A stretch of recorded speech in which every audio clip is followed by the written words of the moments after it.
আমরা গতকাল থেকে লাগাতার কর্মসূচিতে আছি। বাংলাদেশ বিশ্ববিদ্যালয় শিক্ষক সমিতি ফেডারেশনের ঘোষিত কর্মসূচি অনুযায়ী তো আমরা আশা করি এটা খুব অচিরেই মাননীয় প্রধানমন্ত্রী জননেত্রী শেখ হাসিনা তিনি শিক্ষক বান্ধব এবং তিনি বাংলাদেশের উন্নয়নের কাণ্ডারি এবং উনি অচিরেই তিনি আমাদের নেতৃবৃন্দের সাথে ফেডারেশনের নেতৃবৃন্দের সাথে বসে সেটার একটা সুন্দর সুরাহা করবেন। তাহলে এটা যত তাড়াতাড়ি উনি সেটা নিয়ে বসবেন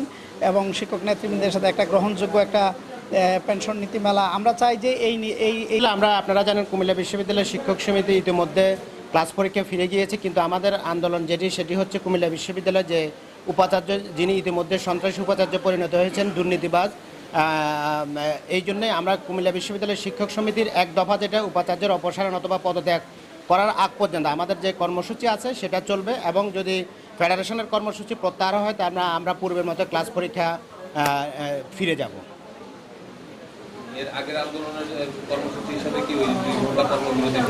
হ্যাঁ, আমাদের কর্মসূচির অংশ হিসেবে 2 ঘন্টার যে কর্মবিরতি সেটা অব্যাহত থাকবে।